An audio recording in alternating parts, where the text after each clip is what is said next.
I was lying on my kitchen floor, unable to breathe properly, sharp pains screaming through my left side. My son Bradley had just shoved me hard against the counter edge. My daughter Ashley was screaming inches from my face about the money from the farm sale, $350,000. Bradley stood over me, fists still clenched, saying, "Just sign the check, Mom. We need it more than you do." I tried to speak, but the pain stole my breath. Ashley's eyes were wild with desperation, not greed. Through the agony radiating from my ribs, I realized something was terribly wrong. These weren't just greedy children. They were desperate ones. I gasped for air, each breath like knives stabbing into my chest.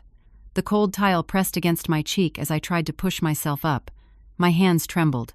The pain was unlike anything I had ever felt, and I knew immediately that something inside me was broken. Ashley was pacing back and forth across the kitchen, her footsteps frantic, her hands pulling at her hair.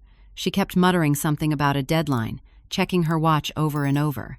Bradley had backed away from me, staring down at his own hands like they belonged to someone else. His face had gone pale, but he still did not apologize. He still did not help me up. I managed to get myself into a sitting position, my back against the cabinet. Every movement sent fresh waves of pain through my torso. I looked at my two eldest children, these people I had raised, and barely recognized them. "What deadline?" I whispered, the words scraping out of my throat. Neither of them moved to call for medical help. That is what struck me most in that moment. I was clearly injured, possibly seriously, and neither of my children reached for a phone. Ashley stopped pacing and looked at Bradley. Some silent communication passed between them. Then she dropped to her knees in front of me, but not to help. Her eyes were red and streaming with tears. "We borrowed money," she said, her voice breaking. $200,000. My stomach dropped. "From a bank?" "From Garrett Hutchins," Bradley said quietly. The name hit me like a physical blow. Everyone in our small Iowa community knew Garrett Hutchins. He was a businessman who owned several properties in town, always dressed in expensive suits, always smiling. He was also the man people whispered about, the one you did not borrow from, unless you had exhausted every other option. "Why would you do that?" I asked, though I was not sure I wanted to know the answer. Ashley's tears came harder. I thought I had found an investment opportunity. A woman from Des Moines came to town with this business proposal. She showed us all the returns, all the success stories. "It seemed so legitimate, Mom." I put in $50,000 of my own money first, and within a month, I had made $12,000 in returns. So I recruited other people. I got Janet Morrison involved. I got the Hendersons. I got Patricia Kowalski and her sister. "Oh, Ashley," I breathed. "It was a pyramid scheme," she continued, her voice hollow. "By the time I realized it, I had recruited 17 families from town. They all lost money. My money, their money, all of it just gone. And these people are furious. Janet Morrison's husband came to my house last week and screamed at me on the front lawn. The Hendersons have hired a lawyer. I'm facing lawsuits, Mom. Multiple lawsuits." I turned to Bradley. "And you?" He could not meet my eyes. "I took out the loan to help Ashley pay back some of the families. I figured if I could just double it quickly, we could fix everything. There was a poker game, high stakes, and I thought I could win enough to cover it all. You gambled it away. I lost everything in the first 3 hours." The kitchen fell silent except for Ashley's quiet sobbing. I sat there on the floor, my ribs screaming, trying to process what they were telling me. "The loan is due today," Bradley said finally. "In 4 hours.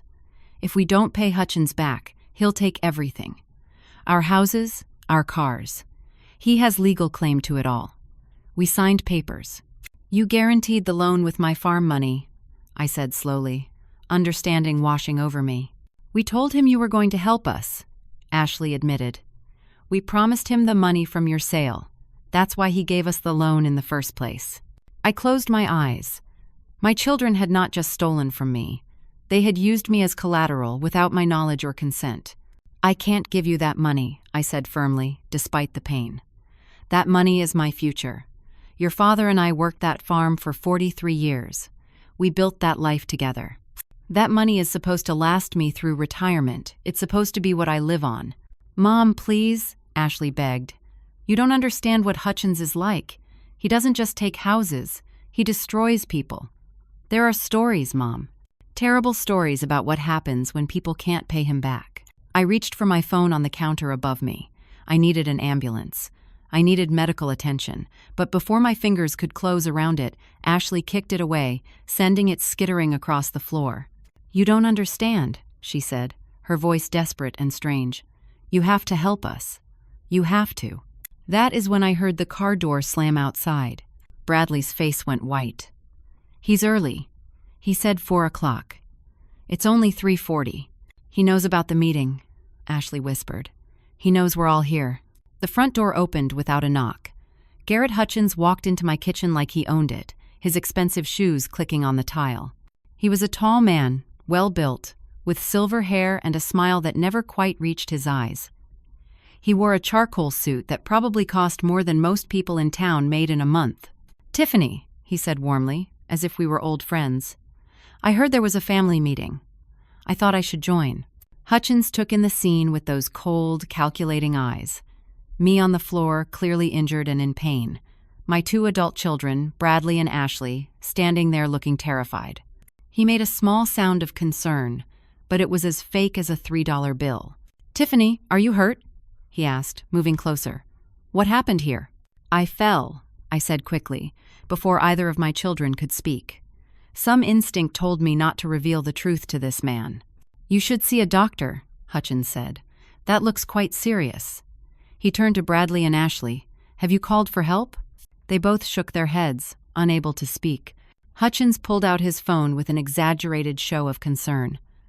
"Let me call for an ambulance. We need to get you proper medical attention." He dialed and spoke to the emergency dispatcher, giving my address, describing my condition. The whole time, his eyes stayed on me, watching my reaction. While we waited, he pulled out a chair from my kitchen table and sat down, making himself comfortable in my home. "So," he said pleasantly, "have we reached an agreement about the loan repayment?" "Mr. Hutchins," I said, trying to keep my voice steady despite the pain, "I'm not giving my children that money." His smile did not waver. "I see. That is unfortunate." He reached into his jacket pocket and pulled out an envelope. "I anticipated this might be your position." He removed several papers from the envelope and spread them on the floor in front of me so I could see them. "This is a check made out to my company for $200,000. It just needs your signature. I've brought a notary public to witness it. She's waiting outside in my car." "I'm not signing anything," I said firmly. "Tiffany, I really think you should reconsider." His voice was still pleasant, but something underneath it had changed. "You see, your children came to me in quite a state several weeks ago. They were very worried about you. They told me you had been experiencing some memory problems, some confusion. They were concerned about your ability to manage your affairs." My blood ran cold. "They were so concerned, in fact, that they took you to see Dr. Pemberton. Do you remember that visit, Tiffany?" I did not remember any such visit because it had never happened. "Dr. Pemberton completed a preliminary cognitive assessment," Hutchins continued, pulling out another document. "According to his notes, there are some concerning signs of early dementia. Memory loss, confusion, difficulty managing finances.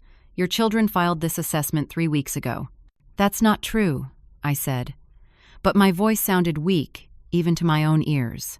"I also have medical personnel waiting outside," Hutchins said. "They can transport you to the hospital right now. You're clearly injured and in pain. Once you're there, receiving treatment, your children as your next of kin will be able to make decisions on your behalf if you're found to be incapacitated. These things can be handled so much more smoothly with proper medical care and documentation." I understood then. This was not just about money. This was a trap that had been carefully constructed over weeks. "This is extortion," I said. "This is concern for your well-being," Hutchins replied smoothly. "Bradley, Ashley, surely you want your mother to receive medical care?" They both nodded miserably. I could see they were terrified of him. I tried to stand, to assert myself, to show that I was perfectly competent and aware. But the moment I put weight on my left side, the pain from my broken ribs overwhelmed me. I stumbled, falling back against the cabinet. The room spun. I tried to speak clearly, to tell Hutchins to get out of my house, but the words came out garbled through the pain. "You see?" Hutchins said gently. "She's not well. This confirms what we've been concerned about. The ambulance arrived within minutes. 2 EMTs came in with a stretcher. I recognized one of them, a young man named Derek who had gone to school with Bradley. But the other one I did not know, and something about the way he looked at Hutchins told me everything I needed to know. These were not just random EMTs. At least one of them was on Hutchins's payroll. They were gentle but firm as they insisted I needed immediate medical attention. They checked my vital signs, asked me questions. Every answer I gave seemed to make me look worse. When I tried to explain what had really happened, that my son had pushed me, they exchanged glances that clearly said they thought I was confused or paranoid. "Mrs. Anderson," the unfamiliar EMT said kindly, "you've had a fall. You may have a concussion along with those injured ribs. It's very common to be disoriented after head trauma." "I didn't hit my head," I protested. But they were already loading me onto the stretcher. As they carried me out of my kitchen, I saw Ashley crying, genuine anguish on her face now at what she had caused. Bradley looked sick with guilt, but neither of them stopped what was happening. They were too afraid of Hutchins. Hutchins walked alongside the stretcher as they took me to the ambulance. He patted my hand like a concerned family friend. "Don't worry, Tiffany," he said quietly, his voice low enough that only I could hear. "We'll get this all sorted out at the hospital. You'll sign what needs signing once you're comfortable. One way or another, I'm getting my money today." The ambulance doors closed, and we pulled away from my farmhouse. Through the window, I could see Ashley and Bradley standing in the yard with Hutchins between them. He had one hand on each of their shoulders, and he was smiling. The county hospital emergency room was busy, full of the usual sounds of beeping machines and hurried footsteps. They wheeled me into a bay and pulled a curtain around us. A nurse took my vital signs while another started an IV. The pain in my ribs was constant now, a dull roar that spiked with every breath. After what felt like hours but was probably only 20 minutes, a doctor came in. Her name tag read, Dr. Sarah Winters. She was younger than me, maybe in her early 40s, with kind eyes and a professional manner. "Mrs. Anderson, I'm Dr. Winters. Can you tell me what happened?" I took a careful breath. My son pushed me. I hit the counter edge. "I think my ribs are broken." Dr. Winters made notes on her tablet. "Your son pushed you? Was this intentional or accidental?" "Intentional. He wanted money. When I refused, he got physical." Her expression changed slightly, became more guarded. "I see. We're going to get some x-rays to check those ribs. But first, your daughter and son are in the waiting room. They told me you've been having some memory problems lately. Is that accurate?" "No," I said firmly. "That's not true. They're lying because they want access to my money." Dr. Winters nodded slowly, but I could see the doubt creeping into her eyes. "Your children seemed very concerned about you. They showed me a medical assessment from Dr. Sue's. Pemberton suggesting some cognitive decline." "I never saw Dr. Pemberton for any cognitive issues," I insisted. "This is all fabricated. They've set me up." "Mrs. Anderson," Dr. Winters said gently, "that's quite a serious accusation. Why would your own children do such a thing?" "Because they owe a dangerous man $200,000 and they think I should bail them out." Even as I said it, I could hear how it sounded. Paranoid, delusional. Like exactly the kind of thing a confused elderly woman might believe. Dr. Winters excused herself to order the x-rays. While I waited, a police officer arrived. His name was Frank Daniels, and I recognized him. He had been friends with my late husband, Thomas. They had gone fishing together sometimes. "Tiffany," he said, his voice careful, "I need to ask you some questions about your injury." "Frank, Bradley assaulted me. He pushed me into the counter because I wouldn't give him money. You need to arrest him." Frank pulled out a notepad, but his expression was troubled. "Bradley told me you fell while he was trying to help you. He said you've been unsteady lately, having some balance issues." "That's a lie." Ashley confirmed his story. "She said you've been confused, forgetting things. They're worried about you, Tiffany." "Frank, you know me. You knew Thomas. Do I seem confused to you?" He studied me for a long moment. "You seem upset and in pain. Sometimes pain medication can affect memory and perception. The nurse told me they gave you something for the pain about 15 minutes ago." I wanted to scream. The pain medication they had given me was now being used to undermine my credibility. Every move I made, Every attempt to help myself was being twisted against me. The X-rays confirmed what I already knew. 2 broken ribs on my left side. Dr. Winters explained they would heal on their own with rest and pain management. There was nothing surgical to be done, just time and careful breathing. "I want to call my lawyer," I told her. "Harold Epstein. He's handled my family's legal matters for 30 years. "Of course," Dr. Winters said. "We can get you a phone." Harold arrived within the hour. He was 74 years old, had been practicing law since before I was married, and I trusted him completely. When he walked into my hospital room, I felt relief wash over me for the first time since this nightmare began. "Harold, thank God you're here." He pulled a chair close to my bed and sat down heavily. His face was grim. "Tiffany, we need to talk. I received some legal documents yesterday that are very concerning." My relief evaporated. "What documents?" "A formal challenge to the farm sale. Someone has filed paperwork claiming you were not of sound mind when you signed the sale agreement. The money from the sale has been placed in an escrow account pending a competency evaluation." "Who filed the challenge?" "Bradley and Ashley. They're using the cognitive assessment from Dr. Pemberton as evidence." I felt like I was falling, even though I was lying still in the hospital bed. "Harold, I never saw Dr. Pemberton for any cognitive issues. This is all fabricated." "I have to ask you this, Tiffany, and I need you to be completely honest with me. Have you been forgetting things? Having any confusion? Any moments where you felt disoriented?" "No, nothing.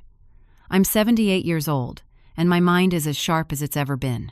Harold pulled out his phone and showed me several documents. They have quite a bit of documentation. Statements from Dr. Pemberton. Testimony from neighbors saying you seemed confused. Records of appointments you allegedly missed. Bank statements showing erratic withdrawals. The withdrawals were to pay the farm workers in cash, like I always do. The appointments I missed never existed. The neighbors are repeating lies that Ashley fed them. "I believe you," Harold said quietly. "But proving it in court is going to be difficult. They've built a substantial case over several weeks. This wasn't done hastily. It was planned." "What do I do?"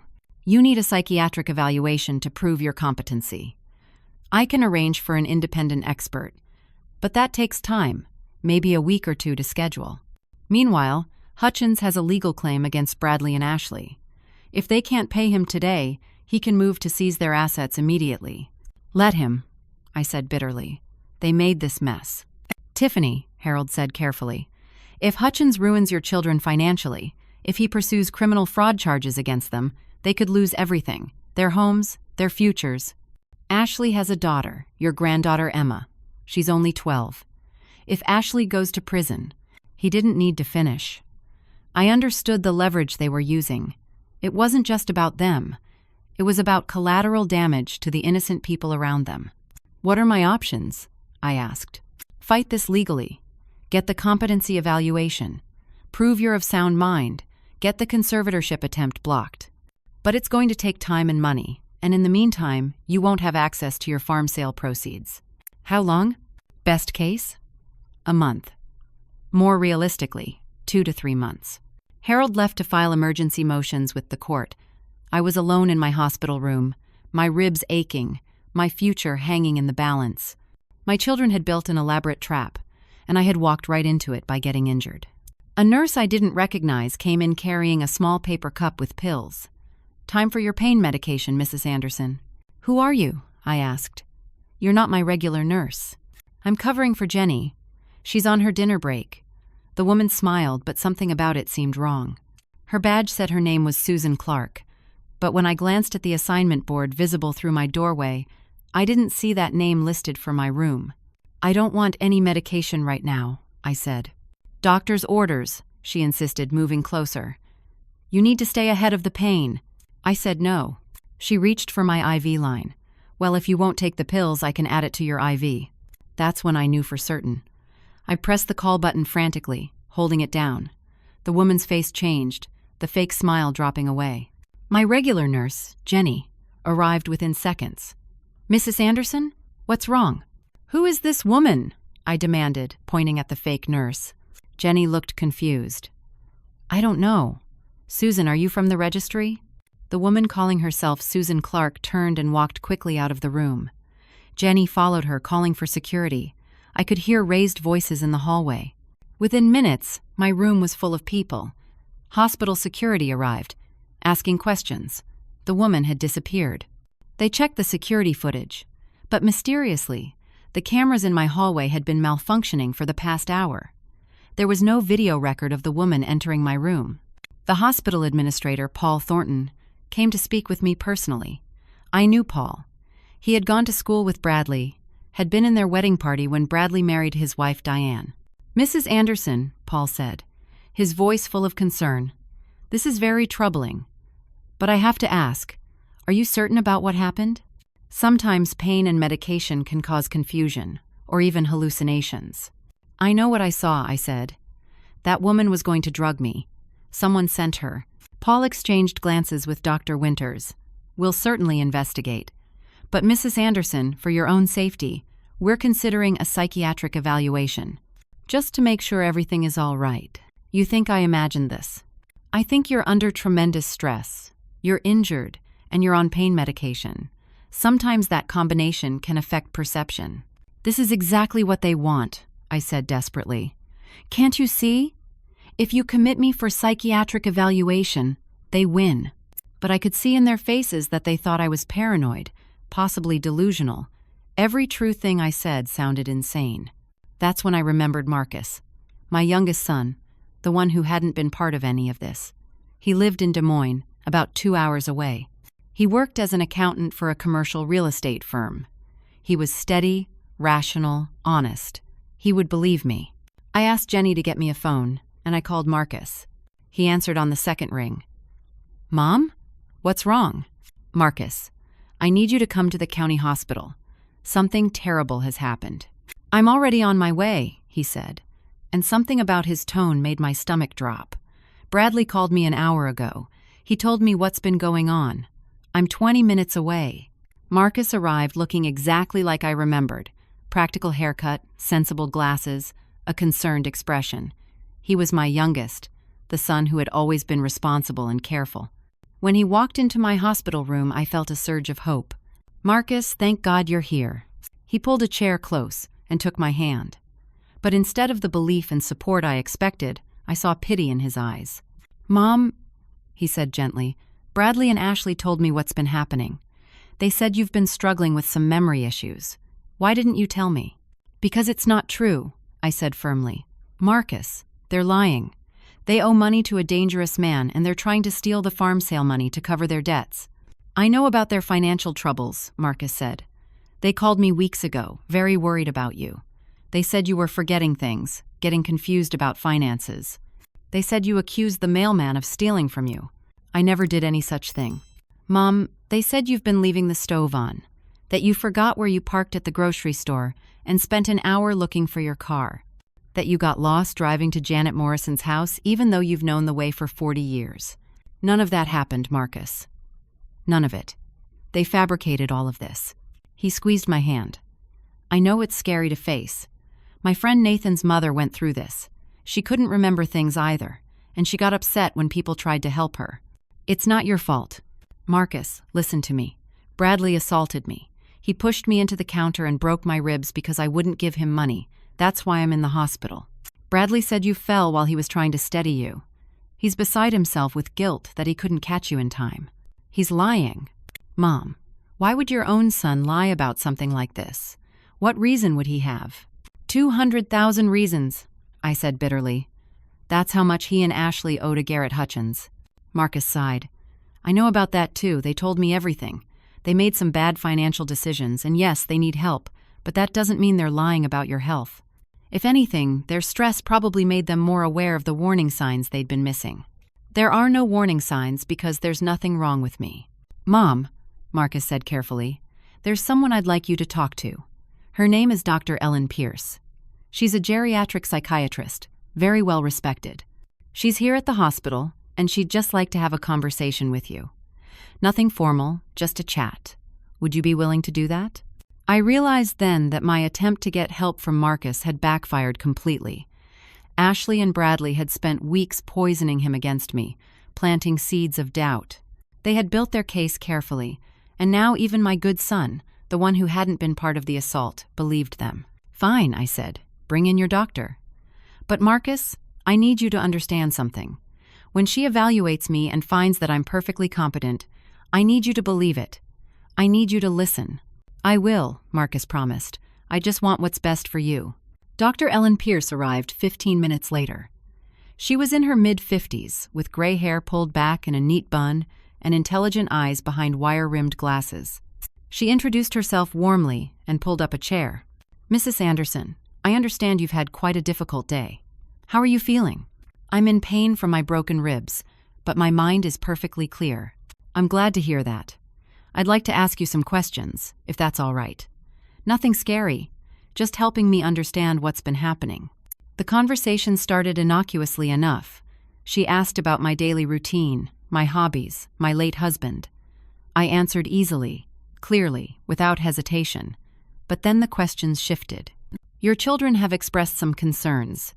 Can you tell me about your relationship with them?" "Up until today, I thought it was good. Now I know that 2 of them have been plotting to steal from me." "That's quite a serious accusation. What makes you believe they're plotting?" "Because they assaulted me, tried to force me to sign over money, and have fabricated evidence of dementia to get control of my finances." Dr. Pierce made notes on her tablet. "You believe your children have fabricated medical evidence?" "I know they have. Dr. Pemberton's assessment is based on lies they told him." "What about the incidents your children describe? The confusion, the memory problems? They never happened. They're making it up." "All of it? The stove left on, the lost car, getting lost driving?" "All of it. And the hospital incident today with the nurse who tried to give you medication? That wasn't confusion. That was a real woman, sent by Garrett Hutchins to drug me." Dr. Pierce's expression grew more concerned. "You believe Mr. Hutchins sent someone to the hospital to harm you?" "Yes. He wants me medicated, so I'll sign over my money. That would be quite an elaborate conspiracy, involving hospital staff, falsified medical records, coordinated lies from your children." "Yes," I said, hearing how it sounded, but unable to make it sound any better. "Mrs. Anderson, I want to help you, but I'm concerned that you're experiencing some paranoid ideation. The stress of losing your husband, selling the farm, it's entirely possible that—" "I'm not paranoid," I interrupted. "Everything I'm telling you is true." But I could see in her eyes that she didn't believe me. Every true thing that had happened to me sounded like a delusion when spoken aloud in this sterile hospital room to a doctor who had only heard Ashley and Bradley's carefully constructed version first. Dr. Pierce stepped out to consult with the hospital staff. Marcus sat beside my bed holding my hand, his eyes full of that terrible pity. "Mom," he said quietly, "I brought some financial documents for you to look at. I thought maybe I could help you organize things, make it easier." "What kind of documents?" "Just your bank statements, the farm sale paperwork. I'm an accountant. I can help you set up a better system for managing everything." "Marcus, I don't need help managing my finances. I've been managing them perfectly well for decades." "I know you have, but maybe with everything that's happened, it would be good to have some support. Maybe you could let me and Ashley and Bradley help with some of the decision-making. Take some of the burden off you." And there it was. Even Marcus, the son I thought I could trust, was suggesting I give up control. They had gotten to him too. Dr. Pierce returned with Dr. Winters and Paul Thornton. Their faces told me everything before they spoke. "Mrs. Anderson," Dr. Pierce said gently, "I'd like to recommend a short stay in our psychiatric unit, just for observation, to make sure you're safe and stable. You want to commit me?" "Not commit. Just a voluntary stay for evaluation. And if I refuse, then we may need to pursue an involuntary hold. Based on what I've observed today, combined with the documented concerns from your family, I believe you may be a danger to yourself." The trap had closed completely. Every move I made to defend myself was being used as evidence against me. The truth sounded like paranoia. My clarity sounded like denial. My attempts to protect myself sounded like confusion. Marcus squeezed my hand. "Mom, maybe it's not such a bad idea. Just for a few days. Let them make sure everything is okay." I looked at my youngest son, the one I had counted on, and saw that I had no allies left. Even he had been turned against me. "I want my lawyer," I said. "I'm not agreeing to anything without Harold Epstein present." "Of course," Dr. Pierce said. "We can wait for your attorney. But Mrs. Anderson, I want you to understand that this is for your own well-being. We only want to help you." They left me alone with Marcus. Through the window of my room, I could see them conferring in the hallway. Dr. Pierce was writing something, probably the evaluation that would be used to justify holding me. "Marcus," I said, "when all of this is over, when the truth comes out, I need you to remember this moment. I need you to remember that I told you the truth, and you didn't believe me." He looked pained. "Mom, I love you. If I'm wrong, I'll apologize for the rest of my life.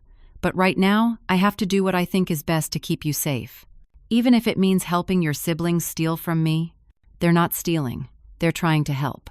I turned my face away from him, toward the window. There was nothing more to say. The people I had raised, the children I had sacrificed for, had become strangers. 3 days after the assault, I was released from the hospital without being committed. Dr. Pierce had concluded I showed no signs of dementia but noted paranoid ideation and possible persecution complex, potentially stress-induced. It was not the vindication I needed, but it was enough to let me go home. Harold Epstein met me at the farmhouse when Marcus drove me there.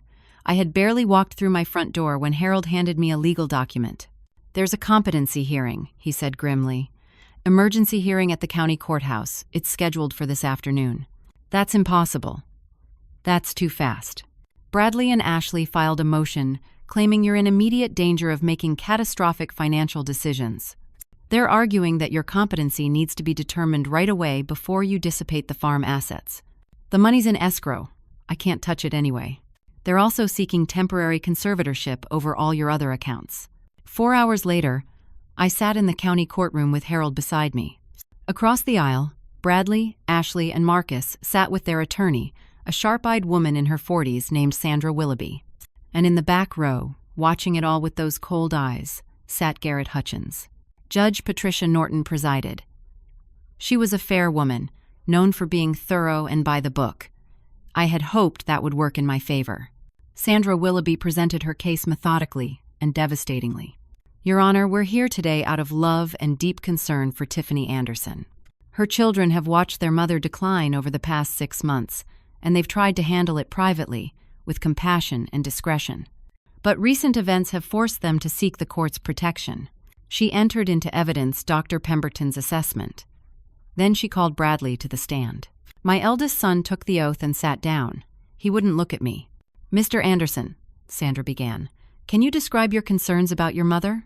"It started small," Bradley said, his voice thick with false emotion. "She'd forget where she put her keys. She'd tell me the same story twice in one conversation. I thought it was just normal aging." "When did it become more serious?" "About 4 months ago, she left the stove on. We came over for dinner and found the burner on high. Nothing on it, the house full of smoke. She didn't even remember turning it on." It was a complete lie. That had never happened. "What other incidents can you describe?" "She got lost driving to our neighbor Janet Morrison's house. She's known the way for 40 years, but she called me in tears because she couldn't find it. I had to go get her. She was 3 miles in the wrong direction." Another lie. "She withdrew $15,000 in cash from her bank account and couldn't tell me what she'd done with it. Just said it was for farm expenses, but the farm was already sold. There were no expenses. The cash had been to pay the seasonal workers before the final sale went through. I had receipts, but Bradley made it sound erratic and confused." Ashley took the stand next. She cried through her entire testimony, describing a mother who was slipping away, who accused people of stealing, who couldn't manage her checkbook, who got angry when they tried to help. Every lie was delivered with tears and apparent heartbreak. She was convincing. If I hadn't known the truth, I might have believed her myself. Then they called neighbors. Janet Morrison testified that I had seemed confused the last time we spoke. Patricia Kowalski said I'd been not quite myself lately. The testimony was vague but damaging. I realized Ashley had spent weeks calling these women, planting seeds, asking them to watch out for Mom, and expressing concern. Now their innocent observations were being twisted into evidence of decline. They entered bank statements showing the cash withdrawals. They entered a log of forgotten appointments that I had never made in the first place.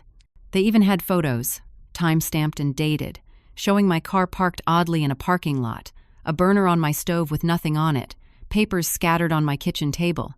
All staged, all fake, but all looking damning. Finally, Sandra Willoughby called me to the stand. Harold had prepared me for this, but nothing could have prepared me for how it felt to sit there while my own children's attorney tried to make me look incompetent. Mrs. Anderson, you've heard your children's testimony. Do you deny these incidents occurred? Yes, I deny them completely. They're fabrications. All of them? Every single incident your children described is a lie? Yes. That's quite an accusation, Mrs. Anderson. You're claiming your own children have invented elaborate false evidence against you. Why would they do that? Because they owe $200,000 to Garrett Hutchins, and they think I should pay it. Your Honor, Sandra said, this is exactly the kind of paranoid thinking Dr. Pierce noted in her evaluation. It's not paranoid, I insisted. It's true. They borrowed money they couldn't repay. They guaranteed the loan with promises of my farm money. Now they're trying to force me to pay their debt. Mrs. Anderson, do you believe Mr. Hutchins is part of a conspiracy against you? Not a conspiracy. A business transaction. He loaned my children money. They can't pay. He's helping them get access to my money so he can collect. Do you believe hospital staff tried to poison you? A woman came into my room who wasn't supposed to be there. She tried to force medication on me. Hospital security found no evidence of this person. The cameras were conveniently not working. You believe the hospital cameras were sabotaged as part of this conspiracy? Yes. I could see Judge Norton's expression changing as I spoke.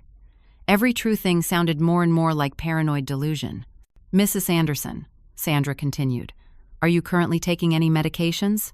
Pain medication for my broken ribs. Can pain medication affect judgment or perception? It can, but that's not what's happening here. Your Honor, I'd like to enter Dr. Ellen Pierce's psychiatric evaluation into evidence. Harold objected, but the judge allowed it. Doctor. Pierce's report was read aloud. Patient shows no signs of dementia, but displays paranoid ideation and possible persecution complex, potentially stress, induced from aging, and recent widowhood. Recommend continued monitoring. It wasn't a diagnosis of incompetence, but it cast doubt. Combined with everything else, it painted a picture of a woman whose grip on reality was slipping. Harold did his best on redirect. He established that I could recall dates, manage numbers, answer complex questions. He showed that I was articulate and clear. But the damage had been done. Judge Norton took a short recess to deliberate. When she returned, her face was troubled. I don't believe Mrs. Anderson is suffering from dementia, she began, and I felt a surge of hope. However, I am concerned about her current state of mind. The allegations she's making against her own children are serious and disturbing. Either they are true, which would indicate a genuine threat to her well-being from family members, or they are false, which indicates a break from reality. The judge paused, looking directly at me. Mrs. Anderson, I don't take these decisions lightly, but based on the evidence presented, I'm granting a temporary conservatorship to your children, Bradley and Ashley Anderson, over your financial affairs. No, I breathed. This conservatorship will last for 90 days. During that time, you will undergo a comprehensive psychiatric evaluation by an independent expert. If that evaluation finds you fully competent, the conservatorship will be lifted. But for now, I believe this is necessary to protect you from potential financial exploitation and to ensure your resources are managed responsibly. Your Honor, Harold objected, this is extreme given that there's no diagnosis of incompetence. It's temporary, Counselor. 90 days. If your client is as competent as you say, the evaluation will prove it. Judge Norton signed the order. Just like that, I lost control of everything I owned. I sat in stunned silence as the courtroom emptied. Bradley and Ashley had to sign papers accepting the conservatorship. Hutchins left with them, no doubt to collect his payment immediately. Harold put his hand on my shoulder. We'll appeal. We'll get an independent evaluation scheduled as quickly as possible. This isn't over. But it felt over. I had lost. My children had won. That evening, I sat alone in my farmhouse, the same house where Thomas and I had raised our family, where we had celebrated birthdays and holidays, where we had built a life. The for sale sign was still in the yard even though the house was sold. New owners would move in 60 days. I had no access to my bank accounts. No access to the farm sale money. No way to pay my own bills. I was 78 years old, injured, betrayed, and utterly defeated. My phone rang. Unknown number. I almost didn't answer. Mrs. Anderson? This is Agent Rachel Marino with the Federal Bureau of Investigation. I thought it was another trick. Another layer to this nightmare. Mrs. Anderson, please don't hang up. I know what Garrett Hutchins did to you, and I need your help to stop him. I held the phone with a trembling hand, certain this was some new trap. Who did you say you were? Agent Rachel Moreno, FBI. I'm calling from the Des Moines field office. I know this is unexpected, but please hear me out. How do I know you're really FBI? I'm going to text you a photo of my credentials right now. You can call the Des Moines field office at the number on the FBI website and ask them to verify my identity. I'll wait. The text came through. The badge looked legitimate. I pulled up the FBI website on my computer and called the main number. After being transferred twice, I confirmed that Agent Rachel Moreno did indeed work there and was currently investigating financial crimes. All right, I said when I called her back. I'm listening. Mrs. Anderson, Garrett Hutchins has been under federal investigation for 18 months. We're building a case against him for loan sharking, extortion, bank fraud, and elder financial abuse. We know what happened to you because we've been watching him.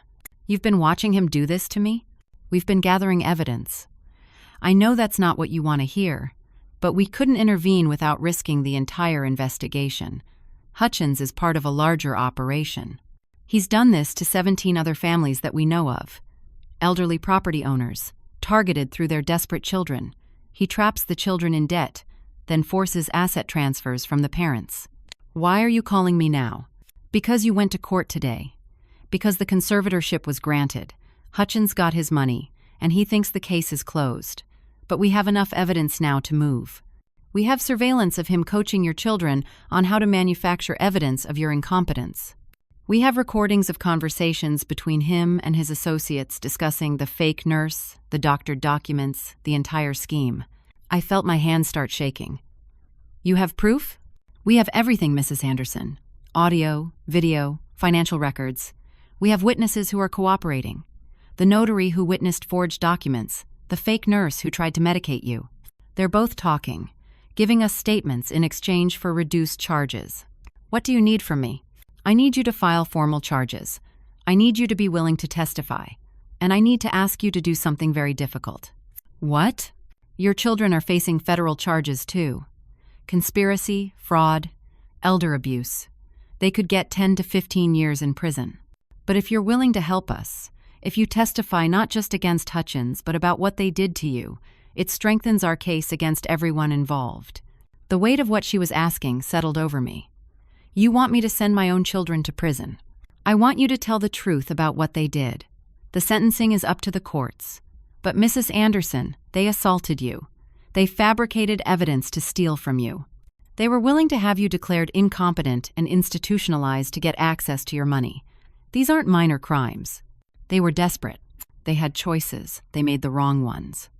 And if we don't stop this, Hutchins will do it to more families. More elderly people will lose everything. I thought about those 17 other families. I thought about the fake nurse trying to drug me. I thought about lying on my kitchen floor with broken ribs while my children demanded I sign over my life savings. What happens next? We need to move quickly. Hutchins thinks he's won. The money has been transferred. We need to get you to safety, get your formal statement, and execute arrest warrants before he realizes we're coming. When? Tomorrow morning. I'm going to arrange for you to be brought to a secure location. But tonight, I need you to call your children. Tell them you want to make peace. Tell them you accept what happened at the courthouse. Invite them for breakfast tomorrow at your house. Can you do that? You want me to set them up. I want you to get them all in one place so we can arrest them safely and simultaneously. Hutchins will come if he thinks you're finally cooperating. Your children will come if they think you've accepted the situation. My ribs ached. My heart ached worse, but I knew what I had to do. All right, I said. I'll do it. That night, I barely slept. I called Ashley first. She answered cautiously. "Mom? I wanted to talk," I said, keeping my voice calm. "About what happened at the courthouse." "Mom, we did what we thought was best. I know. I've been thinking about it. And maybe you were right. Maybe I do need help managing things. Maybe I've been too stubborn to see it." There was a long pause. "Really?" "Really. I'd like us all to sit down tomorrow morning. You, Bradley, Marcus. Maybe Mr. Hutchins too, since he's been involved. Can we do that? Have breakfast here at the house and talk about how to move forward? You want Hutchins there? I want to clear the air with everyone. Start fresh. Can you set it up? I'll call them. What time? 8 o'clock? After I hung up, I sat in my dark kitchen and cried. For my children who had become people I didn't recognize. For my husband who wasn't here to see this. For the family that was about to be destroyed completely. The next morning, I woke before dawn. Agent Moreno had texted me instructions. FBI agents were already in position around my property, hidden, waiting. I was wearing a wire under my shirt. At 7:55, Bradley's car pulled up, then Ashley's. Then a sleek black sedan that I recognized as Hutchins. They came into my kitchen looking relieved. Ashley even hugged me. Bradley apologized for how things had gone. Marcus had come too, looking cautiously hopeful. Hutchins sat at my kitchen table like he belonged there. "Tiffany, I'm glad you've come to your senses. This is much better for everyone." I poured coffee with shaking hands. I put out pastries I had bought the day before. We sat around the table like a normal family, having a normal breakfast. "I wanted to ask you all something," I said, my voice steadier than I felt. "Did you really think I was incompetent? Or was that part of the plan?" Bradley shifted uncomfortably. "Mom, we had to say those things. Hutchins told us it was the only way to get access to the money fast enough. So you knowingly lied about my mental state?" "We didn't have a choice," Ashley said. "We were desperate." "Tell me about how it started. How did you come up with the plan?" Hutchins smiled slightly, like he knew what I was doing, but was confident enough not to care. "It was quite clever, actually. Bradley and Ashley came to me in a panic about 6 weeks ago. They owed me money they couldn't pay. I suggested there might be another solution. The farm sale money. They said you'd never agree to help them, so I explained how we could work around that. You told them to fake evidence of my incompetence?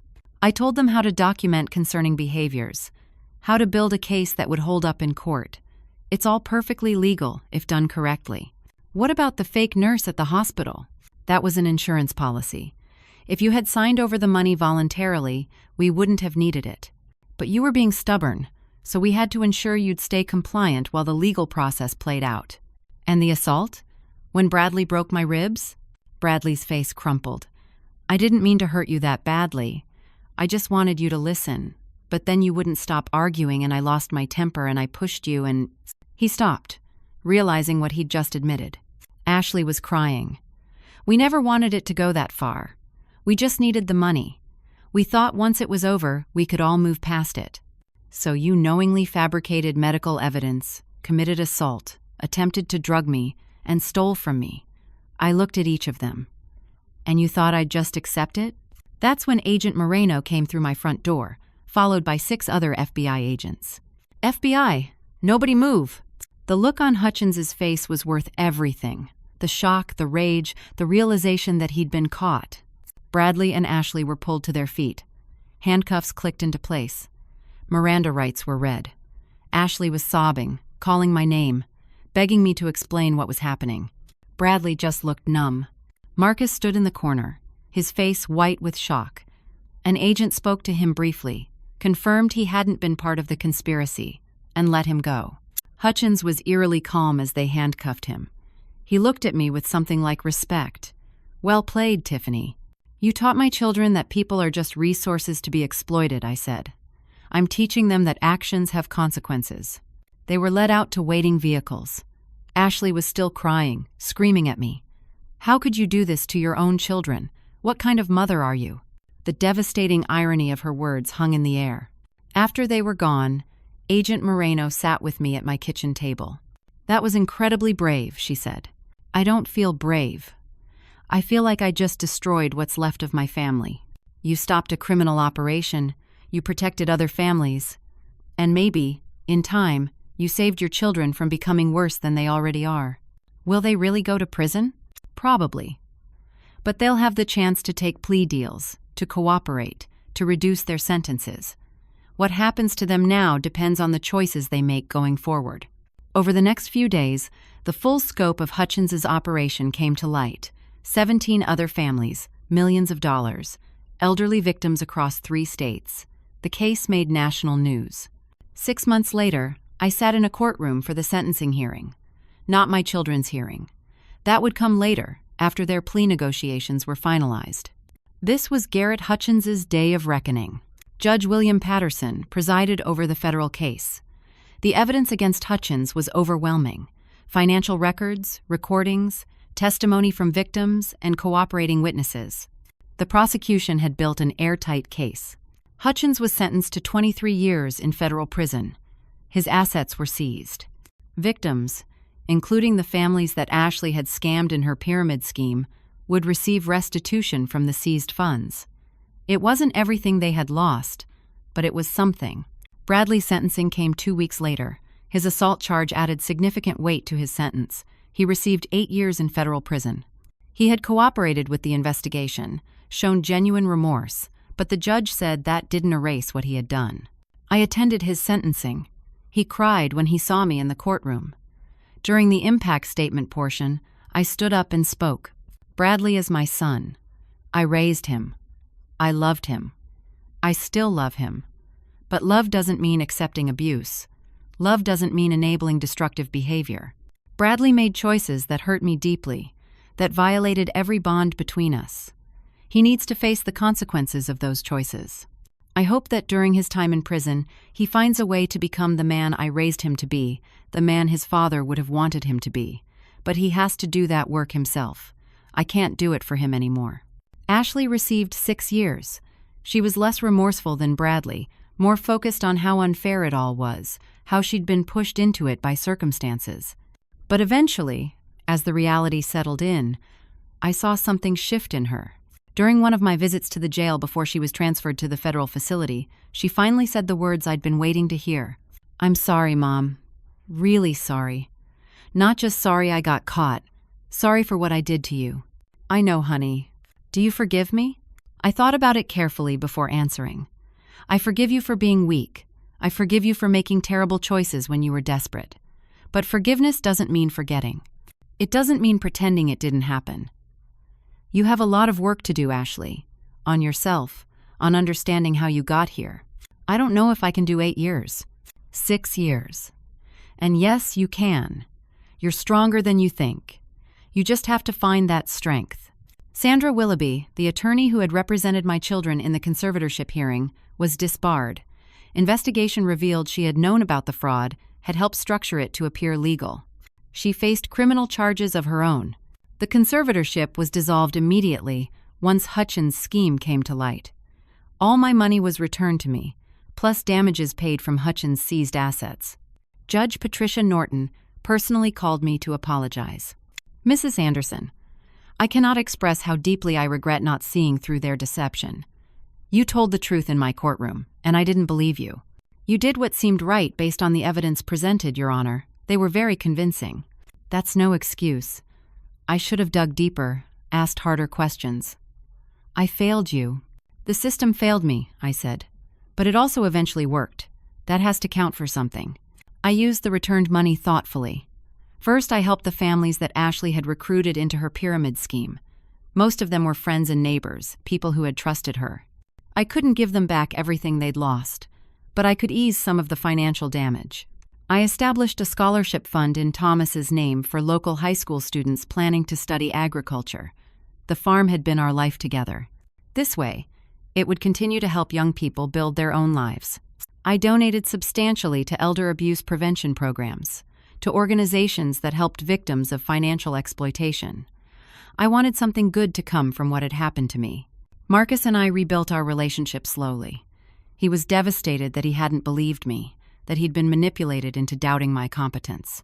"I should have known," he said over coffee one Sunday morning. I should have questioned their story. They spent weeks priming you. They were very careful, very deliberate. You're not at fault here, Marcus. But I'm supposed to be the smart one, the accountant. I should have seen the financial red flags. You saw what they wanted you to see. Don't torture yourself over it. He became my power of attorney, but with strict oversight and transparency. We set up systems where he could help me manage things without having unilateral control. We learned to trust each other again, but differently, more carefully. The farmhouse sold on schedule. I moved into a smaller place in town, a comfortable 2-bedroom house within walking distance of shops and the library. I didn't need all that space anymore. But before the farm officially changed hands, I hired back some of the seasonal workers for one last harvest. We brought in hay, corn, soybeans. I wanted the land to produce one more time before I let it go. The new owners were a young couple with 3 kids, planning to raise grass-fed cattle. Thomas would have liked that. The community's reaction was mixed. Some people were horrified by what Bradley and Ashley had done. Others felt I was too harsh for sending my own children to prison. A few people stopped talking to me entirely. Janet Morrison, whose husband had screamed at Ashley on their front lawn after losing money in the pyramid scheme, came to see me one afternoon. "I testified against you at that hearing," she said, standing awkwardly on my new front porch. "I said you seemed confused." Ashley had called me, told me to watch for signs, and I just accepted what she said. "I'm so sorry, Tiffany. You were deceived, just like everyone else. Still, I should have talked to you directly instead of listening to gossip. We've been friends for 40 years. I should have given you the benefit of the doubt. You're here now. That's what matters." Dr. Pemberton, the physician who had signed the preliminary cognitive assessment based on Bradley and Ashley's lies, became a vocal advocate for protecting elderly patients from financial exploitation. He gave talks at medical conferences about red flags, about the importance of speaking directly to patients rather than relying solely on family reports. He used what happened to me as a case study in how easily manipulation can succeed. I visited Bradley in prison every month. Ashley, less frequently. The visits were hard. We sat across from each other in sterile rooms, speaking through phones, separated by plexiglass. We talked about small things mostly. How they were adjusting, what programs they were taking. Bradley was in therapy, working through his anger issues and his sense of entitlement. Ashley was taking business classes, ironically, learning about legitimate ways to manage money. "Do you think we can ever have a real relationship again?" Bradley asked during one visit. "I don't know," I answered honestly. "We can have a relationship. Whether it will ever be what it was before, I can't say. Too much has happened. Too much trust has been broken. I think about it every day. What I did to you. How I could have done that. What do you think now? I think I was so focused on my own problems, my own desperation, that I stopped seeing you as a person. You became an obstacle, a means to an end. That's what Hutchins did to us. He taught us to see everyone, even you, as just resources to be used." "That's very insightful, Bradley. Prison gives you a lot of time to think, to really look at yourself and see what you've become. Good. Use that time. Come out of this better than you went in." On what would have been Thomas's 82nd birthday, I drove out to the farm. The new owners had invited me to visit any time. I walked through the fields we had worked together, ran my hands along the fence posts he had repaired 100 times, stood in the barn where we had spent countless hours. I could feel his presence there, not in any supernatural way, but in the way a place holds memories. I talked to him, told him everything that had happened. I cried. I laughed, remembering good times. I apologized for how our children had turned out, though I knew he wouldn't have blamed me. "I did the right thing, didn't I?"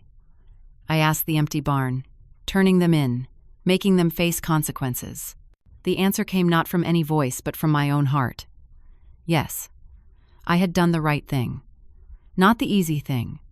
Not the thing that kept the peace or preserved some illusion of family harmony. But the right thing. Because real love isn't about protecting people from the consequences of their actions. Real love is about holding people accountable, about refusing to enable their worst behaviors, about believing they can be better, even if that means they have to suffer first. I learned that greed destroys what it tries to claim. The love of money had poisoned my children's love for me. They had been willing to hurt me, to steal from me, to have me declared incompetent, all for cash. The money that was supposed to bring them relief had instead brought them ruin. But I also learned that facing consequences is the first step toward redemption. Bradley, in his prison cell, was becoming more honest with himself than he had been in years. Ashley was slowly, painfully learning that her actions affected real people, that she couldn't charm or manipulate her way through everything. They had years ahead of them to become better people. When they were released, they would be different. Whether that difference would be enough to rebuild some kind of relationship with me, I didn't know. But I had to hope, because hope is what keeps us human. I thought about the other victims of Hutchins' scheme. Some of them had lost everything. Some had lost their relationships with their children permanently. I had been lucky in some ways. I had gotten my money back. I had Marcus. I had my dignity. I had stood up for myself and refused to be a victim. At 78 years old, I had learned something important. Protecting yourself isn't selfish. It's necessary. For too long, particularly as women of my generation, we were taught that being a good mother meant sacrificing everything, accepting anything, forgiving endlessly. But there's a difference between forgiveness and enabling. There's a difference between love and allowing yourself to be abused. I had learned to set boundaries even when it cost me. I had learned that sometimes the most loving thing you can do is refuse to rescue someone from their own mistakes. I had learned that you can love your children and still hold them accountable. These lessons came at a terrible price, but they were worth learning. Standing in that barn on Thomas's birthday, I made a promise to myself and to his memory. I would live the rest of my life on my own terms. I would help where I could, love where I was able, but never again diminish myself to make others comfortable. Never again sacrifice my well-being to enable someone else's bad behavior. I walked back to my car as the sun was setting, painting the Iowa sky in shades of orange and gold. The land stretched out around me, the same land Thomas and I had worked together for over 4 decades. It was someone else's now, but it would always be part of my story. When Bradley and Ashley were released from prison, if they had truly changed, truly learned, we might be able to build something new, not what we had before, that was gone forever, but perhaps something honest, something based on mutual respect, rather than obligation and guilt. And if they hadn't changed, if they came out bitter and unrepentant, then I would wish them well and move forward with my life. Because I had learned the hardest lesson of all. You cannot save people who don't want to be saved. You can only save yourself. I drove home as darkness fell, back to my small house in town. Marcus was coming over for dinner with his family. My grandchildren would fill the house with noise and laughter. Life went on. Life was good. I thought about the question I was asked most often in the months after everything came to light. How could you send your own children to prison? My answer was always the same. How could I not? How could I look at myself in the mirror if I had let them get away with elder abuse? How could I face the 17 other families Hutchins had victimized if I had chosen my personal comfort over justice? How could I call myself a good mother if I taught my children that there were no real consequences for their actions? The truth is, I didn't send them to prison. They sent themselves. The moment they chose money over their mother, the moment they planned and executed a scheme to steal from me, the moment Bradley's hands pushed me into that counter, they made their choice. I just refused to protect them from the natural consequences of that choice. Was it painful? More than I can express. Did I cry myself to sleep sometimes, wondering if I had done the right thing? Absolutely. Did I miss the children they used to be, before desperation and greed changed them? Every single day. But I also slept with a clear conscience. I had stood up for myself. I had refused to be a victim. I had shown that even at 78 years old, even after having my ribs broken by my own son, even after being gaslit and manipulated and betrayed, I still had power. I still had agency. I still mattered. That lesson, I hope, is what my children will ultimately learn from all this. That every person has inherent worth and dignity. That your own mother is not a resource to be exploited when times get tough. That desperation doesn't justify abuse. That there are lines you don't cross, even when you're drowning.